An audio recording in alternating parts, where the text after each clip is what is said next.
बिस्मिल्लाह रहमान रहीम।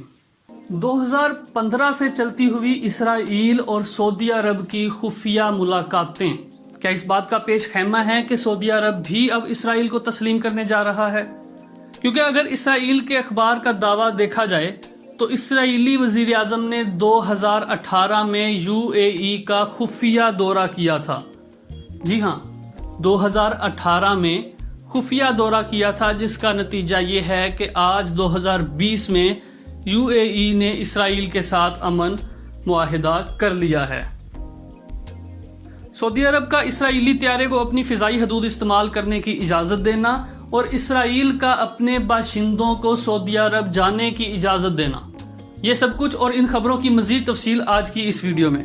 Video शुरू करने से पहले जिन दोस्तों ने अभी तक हमारा चैनल सब्सक्राइब नहीं किया तो चैनल को सब्सक्राइब करें और बेल आइकन पे क्लिक करें ताकि मज़ीद और ताज़ा अपडेट्स आपको मिलती रहें। दोस्तों, एक तरफ जब यूएई इसराइल को तस्लीम कर चुका है और दोनों ममालिक में अमन मुआहिदे पर दस्तखत हो चुके हैं, अमन मुआहिदा तय पा चुका है, तो इस सब के बाद अचानक इसराइली अखबार की तरफ से ये दावा करना कि इसराइली वजीर आज़म नेतन्याहू ने 2018 में अबू ज़ेबी का खुफिया दौरा किया था। इस 2018 के खुफिया दौरे में यूएई के प्रिंस के साथ मामलात तय पा चुके थे। तो इस सब का क्या मतलब लिया जा सकता है कि एक तरफ जब इसराइल और यूएई में अमन मुआहिदा तय पा चुका है तो दूसरी तरफ इस तरह की खुफिया मालूमात को लीक करना, क्या इसराइल अरब ममालिक पर मजीद दबाव बढ़ा रहा है? क्या इसराइल अरब ममालिक को ये बावर करवाना चाहता है कि मेरे साथ अमन मुआहिदे करो, इसराइल को तस्लीम करो, वरना इस किस्म की मालूमात लीक होती रहेंगी? एक तरफ जब यूएई इसराइल को तस्लीम कर चुका है तो दूसरी तरफ इसराइली अखबार द टाइम्स ऑफ इसराइल की खबर के मुताबिक अमरीकी सदर के दामाद और अमरीकी सदर के एडवाइजर कुशनर ने यह दावा किया है कि ये 100% मुमकिन है, 100% मुमकिन है कि 22 के 22 अरब ममालिक इसराइल को तस्लीम कर लेंगे।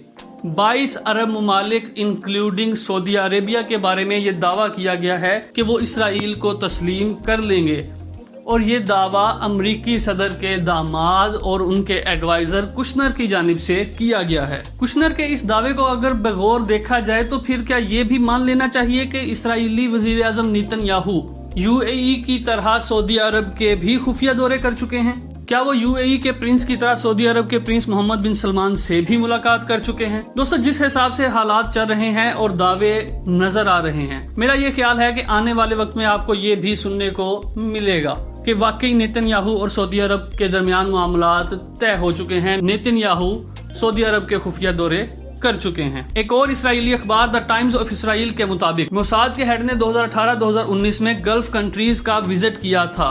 इनके इस विजिट में उन्होंने सऊदी अरब, यूएई और मिस्र के इंटेलिजेंस एजेंसीज के हेड के साथ मुलाकातें की थीं। इसी बात को अगर देखें तो मोसाद और सऊदी इंटेलिजेंस के हेड्स के दरमियान अगर मुलाकात हो सकती है तो फिर इसराइली वजीर आजम और सऊदी प्रिंस शहजादा मोहम्मद बिन सलमान की मुलाकात भी खारिज अमकान नहीं है। द इकोनॉमिक टाइम्स के मुताबिक 2015 में इसराइल और सऊदी अरब के दरमियान ईरान के एटमी प्रोग्राम के बारे में खुफिया मुलाकात हो चुकी है।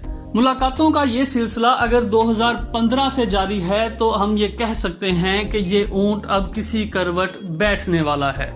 एक और अखबार टीआरटी के मुताबिक अरब इंटेलिजेंस और मोसाद के दरमियान मुलाकात हुई, जिसमें उन्होंने तुर्की को काउंटर करने का प्रोग्राम बनाया। दुनिया के और खुसूसन इसराइल के बहुत से अखबार इन खबरों से भरे पड़े हैं कि सऊदीया और इसराइल के बहुत से मामलात पर खुफिया मुलाकातें हो चुकी हैं, चाहे वो ईरान का एटमी प्रोग्राम हो, शाम में बशार अल असद की हुकूमत हो या फिर तुर्की के साथ मामलात हों।